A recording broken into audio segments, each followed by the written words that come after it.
नमस्कार, स्वागत है आपका। शुरुआत करते हैं बड़ी खबर के साथ। बीएसपी अध्यक्ष मायावती ने अखिलेश यादव पर निशाना साधा है। निशाना साधते हुए उन्होंने क्या कहा है, हम आपको सिलसिलेवार तरीके से बताते हैं। आजमगढ़ में रमाकांत यादव से जेल में मुलाकात पर मायावती ने कहा कि समाजवादी पार्टी आपराधिक तत्वों को संरक्षण देने वाली पार्टी है। अखिलेश यादव पर मायावती ने ट्वीट कर कहा है कि समाजवादी पार्टी के प्रबुद्ध द्वारा आजमगढ़ जेल जाकर वहां कैद पार्टी के बाहुबली विधायक रमाकांत यादव से मिलना यह साबित करता है कि समाजवादी पार्टी आपराधिक तत्वों को संरक्षण देती है। साथ ही मायावती ने अखिलेश यादव से सवाल पूछा कि वो मुस्लिम नेताओं से मिलने जेल क्यों नहीं जाते हैं, जबकि उनका ही आरोप है कि यूपी बीजेपी सरकार में सपा नेताओं को फर्जी मुकदमों में फंसाकर जेल में कैद किया जा रहा है।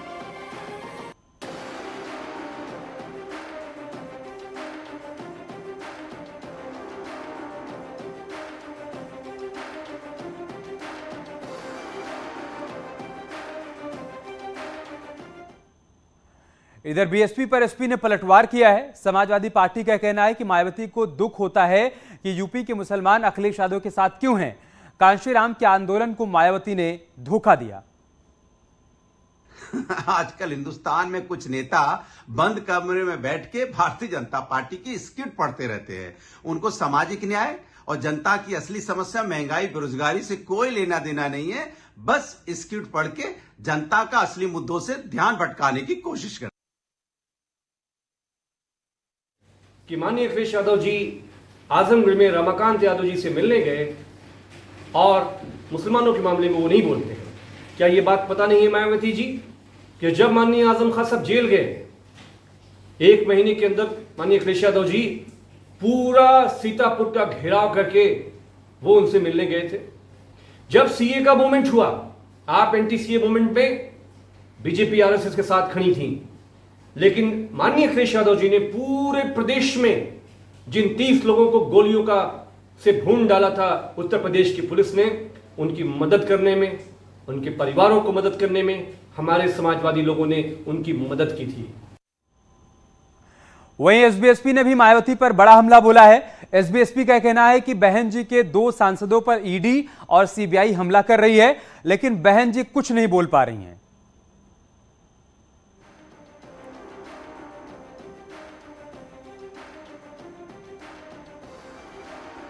उनके भी पार्टी में सांसद हैं, 2 सांसद।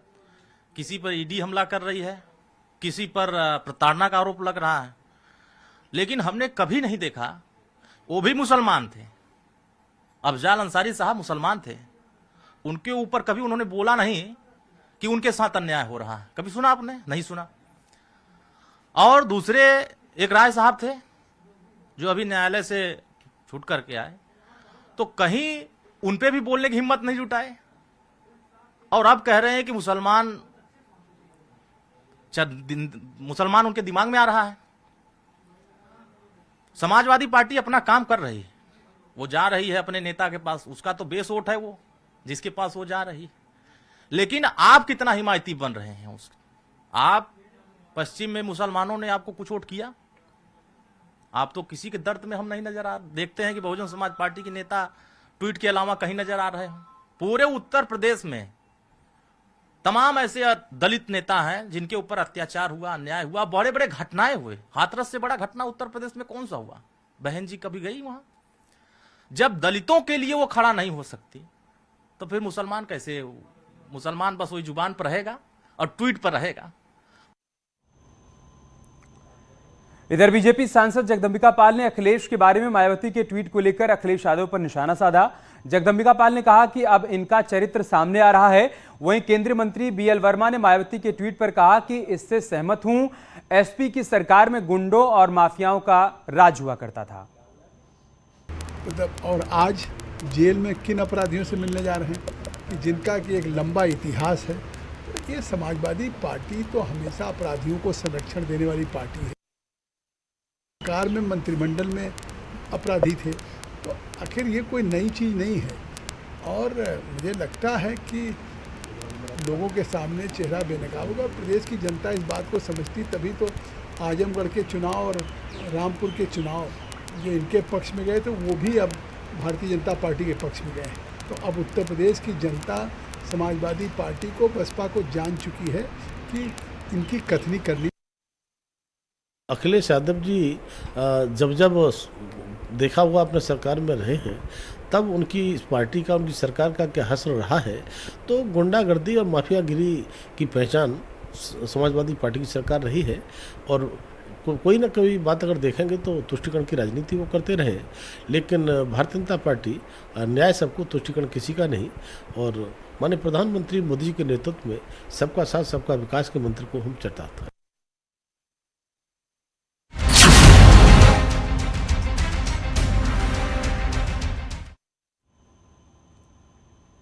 वाराणसी में ज्ञानवापी विवाद पर कोर्ट में लगातार बहस जारी है। इस बीच मुस्लिम पक्ष की ओर से अपना पक्ष रखा गया। सोमवार को मुस्लिम पक्ष ने ज्ञानवापी परिसर को औरंगजेब की प्रॉपर्टी बताया। मुस्लिम पक्ष ने दलील दी कि ज्ञानवापी का असली मालिक आलमगीर है, क्योंकि जिस वक्त मस्जिद का निर्माण हुआ उस वक्त मुगल शासक औरंगजेब का शासन था। इस संपत्ति पर भी औरंगजेब का नाम आलमगीर के तौर पर दर्ज है। औरंगजेब ने ही यह संपत्ति दी जिस पर मस्जिद बनाई गई। आज मुस्लिम पक्ष कोर्ट में अपनी दलील पूरी कर चुका है।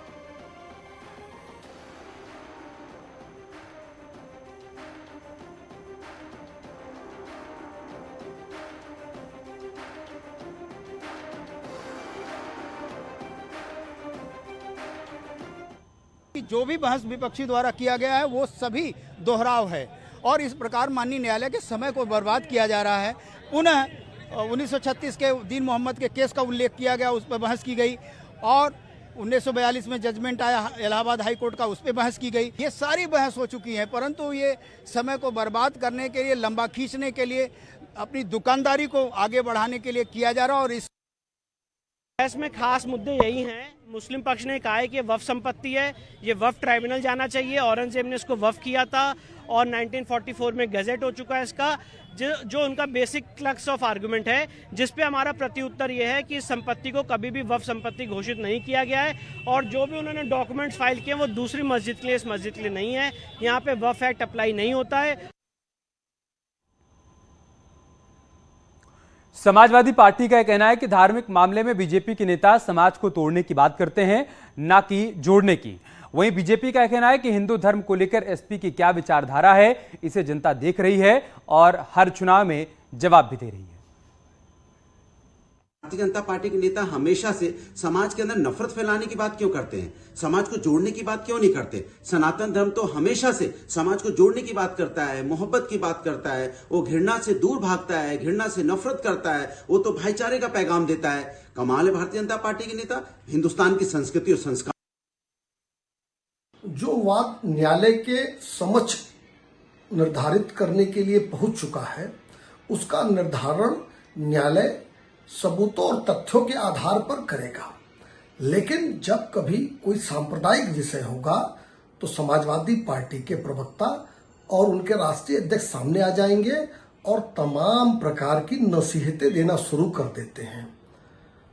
अखिलेश जी, आपकी पार्टी और आपके प्रवक्ता जिस तरीके से बहुसंख्यक धर्म के लोगों को नसीहत दे रहे हैं और सारा दोषारोपण उनके सामने कर रहे हैं, सभी बातों को जनता बहुत गौर से देख रही है और चुनाव के समय में उसका उत्तर देगी।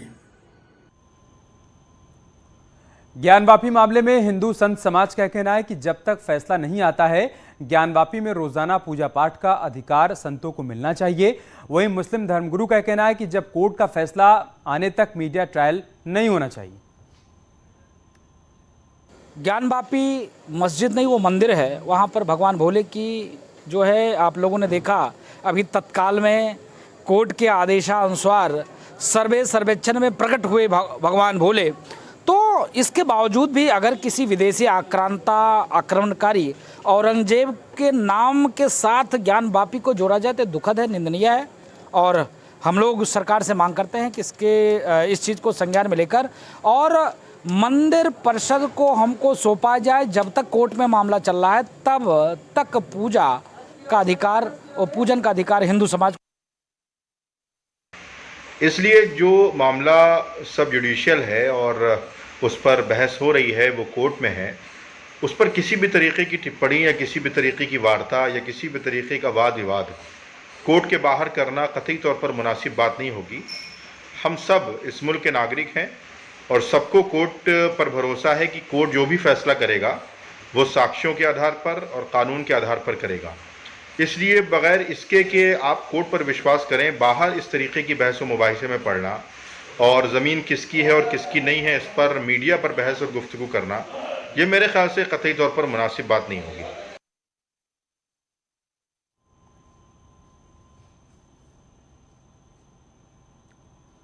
खत्म होगा भीड़ का शोर, अब जल्द ही बनेगा बांके बिहारी का कॉरिडोर। न्यूज 18 की खबर पर दमदार मुहर लगी है।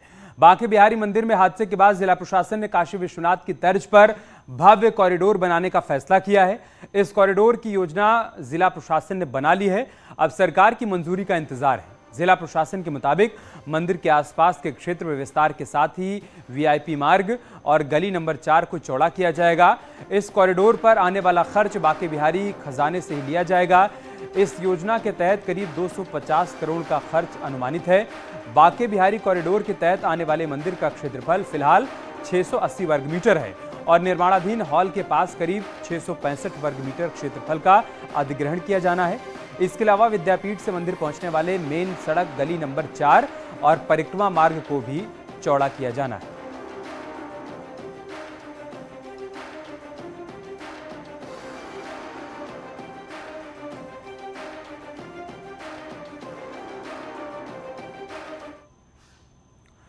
दरअसल भीड़ के चलते हुए हादसे के बाद उठ रही कॉरिडोर की मांग पर मंत्री लक्ष्मी नारायण ने कहा है कि पिछले 2 कैबिनेट बैठकों में मुख्यमंत्री जी से यहां के विशाल कॉरिडोर को बनाए जाने को लेकर चर्चा हुई है और उसके बाद ही अब यह बड़ी बात सामने आ रही है कि बांके बिहारी कॉरिडोर बनाया जाएगा।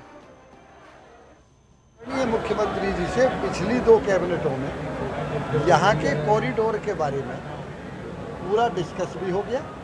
यहाँ से जमुना जी तक इतना विशाल कॉरिडोर बनेगा जो काशी विश्वनाथ में बाबा का है उससे भी ज़्यादा, जिसमें एक बार में कम से कम 60-70 हज़ार आदमी जमुना जी से यहाँ दर्शन करने के लिए आ सकते हैं। पूजनीय गोस्वामी समाज से विचार विमर्श करने के बाद, क्योंकि अभी हमारे बिहारी जी के जो आंगन है इसकी क्षमता लगभग 800 श्रद्धालुओं की है और यहाँ हो जाते हैं 8-8 हज़ार।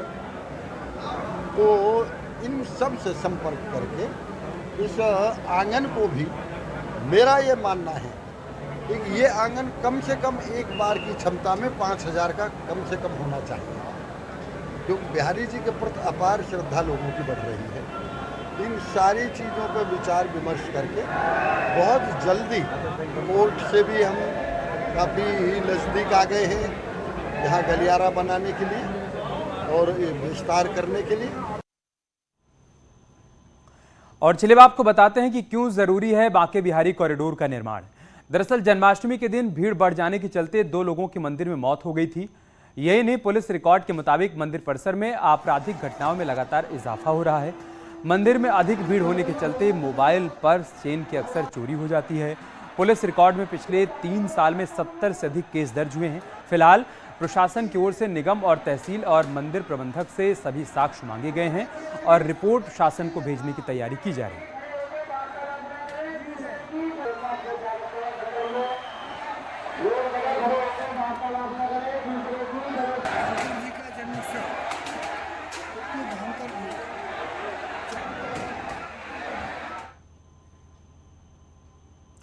दो 2024 के लोकसभा चुनाव में बीजेपी सभी 80 सीट जीतने का लक्ष्य लेकर आगे बढ़ रही है। अब लक्ष्य हासिल करने के लिए बीजेपी प्लान भी तैयार करने में जुटी है।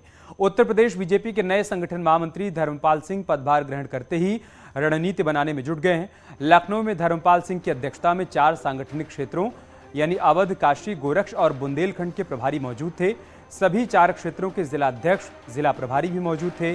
बैठक में राष्ट्रीय महामंत्री सुनील बंसल, उप मुख्यमंत्री केशव प्रसाद मौर्य, ब्रजेश पाठक भी मौजूद थे। मीटिंग में संगठन को मजबूत करने पर चर्चा हुई और साथ ही सभी सीटों पर जीत दर्ज करने के लिए क्या प्लान हो उस पर मंथन किया गया।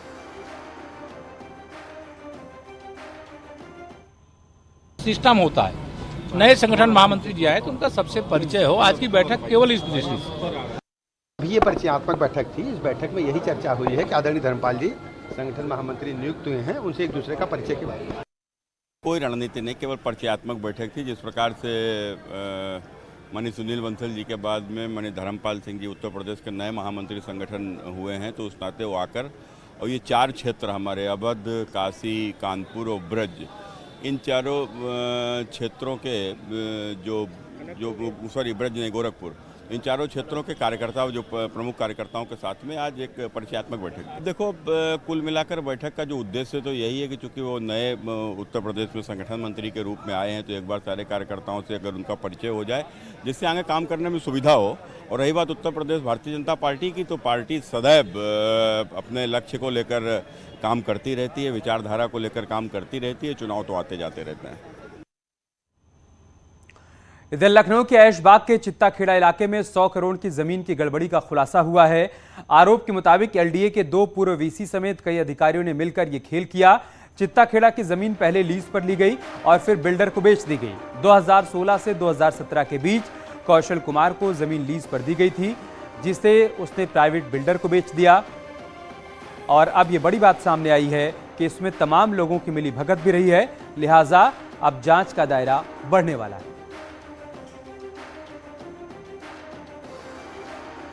लखनऊ विकास प्राधिकरण में 100 करोड़ की जमीन का फर्जीवाड़ा सामने आया है। दरअसल इस पूरे मामले की जांच हुई तो ऐशबाग के चित्ताखेड़ा में जो जमीन थी उसकी जांच की गई है। उसमें चौंकाने वाली बात ये सामने आई है कि जो लीज पर जमीन दी गई थी वो 30 साल की लीज पर महज 50,000 रुपए में जमीन दे दी गई और ये जमीन इंडस्ट्रियल एरिया में आती थी। और हैरानी की बात यह है कि इस जमीन 1,74,000 वर्ग फीट जमीन 100 करोड़ से ज्यादा की है, लेकिन इसे महज 50,000 रुपए की कीमत पर दे दिया गया। तमाम ऐसे लोग हैं हमारे साथ में मौजूद हैं जिनके यहाँ पर मकान बने हैं।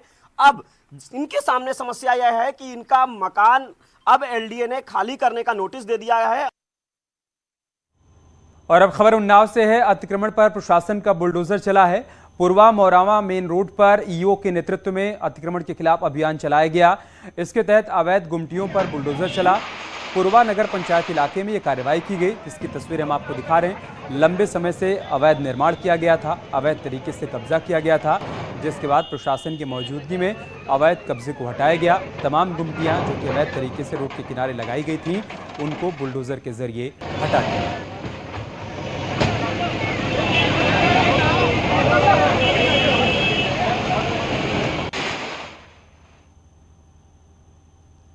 यहाँ रुक रहे छोटे से ब्रेक के लिए, जल्द लौटेंगे कुछ और खबरों के साथ।